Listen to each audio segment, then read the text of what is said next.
Hey everyone, I'm Ankita Asthana and I love to communicate with this world through my photographs.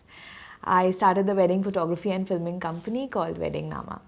As a photographer who still shoots on film sometimes and loves all things retro, I am very excited to unbox this camera today. This is going to be on the bucket list of a lot of photographers. Alright, so here we go.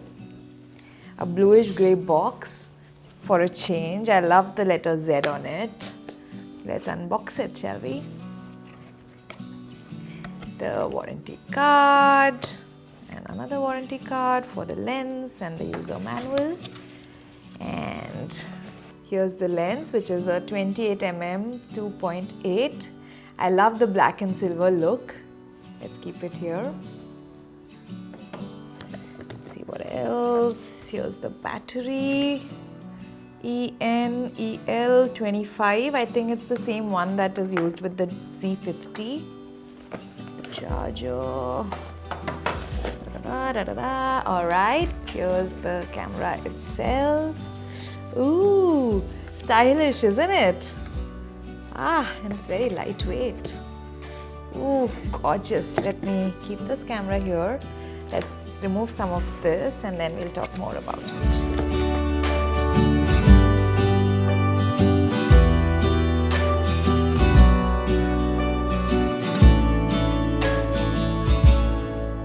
Some things are iconic and I love that Nikon values sentiment and has released this gorgeous camera. Ooh, I love the old Nikon lettering. I think it's from the 70s or 80s. What does FC stand for? I was also curious and I did a little bit of reading, and the F signifies the model with symbolic importance to Nikon's history and fusion of the classic looks as well as the new age technology.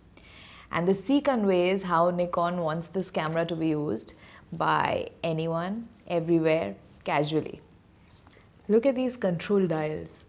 Classic one for shutter speed, just where you would expect it to be. The film rewind button is now replaced with the dial for ISO and for changing the modes. And there's an exposure compensation button and also one for recording videos. I love the tiny display over here, which I'm assuming is for the aperture. And then there's this dial over here, which is for switching between photo and video mode. Now, this is a good looking camera, isn't it? And I feel like this would be something that everyone would want to be photographed with. A modern mirrorless camera inspired by one of Nikon's most popular film cameras, the classic Nikon FM2. And I have one over here for you guys. Let's look at the two side by side. You beauty. The color scheme, the aluminium look, the engraved markings, it's all there.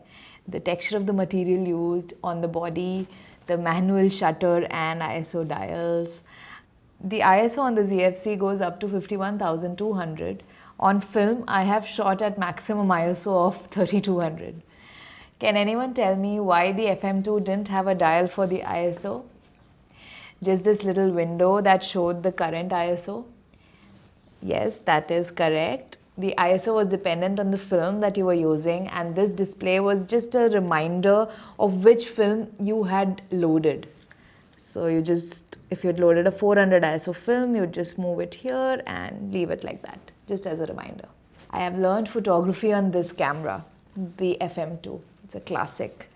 And when the dials are in front of you, you're just more conscious about them. And I feel like that helps with developing your photography skills. I feel like the ZFC would be a great camera for photographers who haven't even experienced the film era, and for even those who are nostalgic about the film era. Setting things right in camera before pressing the shutter, it brings a lot of discipline into your shooting style.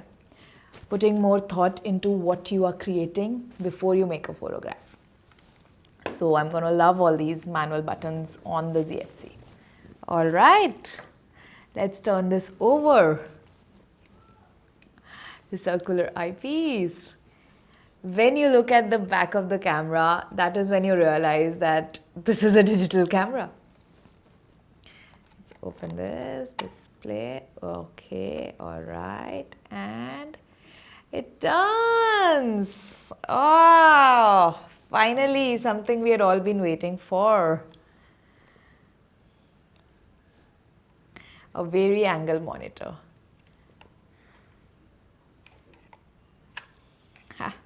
I think this is going to be very useful for travelers and vloggers, and also I can think of another use for this, live streaming. Card and the battery go down here. It has an SD card slot. Let's put the battery in. Shall we attach the lens to this? Hold on and turn this on. Listen to the sound of it. All right. Oh, that looks good. Yes, this one displays the aperture. Let's see how it looks. Turn towards us. Ah, that looks good. It has eye detect. Oh, that's cool. The menus and screens are very similar to your other Z mirrorless cameras. It is a crop sensor camera with 20.88 megapixel, and it has 11 fps continuous shooting. It has RAW, 14-bit RAW, all kinds of creative picture controls, time-lapse, HDR, everything. And looks like it has pretty good video features as well, 4K at 30p and Full HD at 120p. I feel this camera would be one that all photographers who are nostalgic about their craft would love to have. I believe it would be a really good camera to just carry around and maybe even make a fashion statement with it. But it's not just a good looking camera though.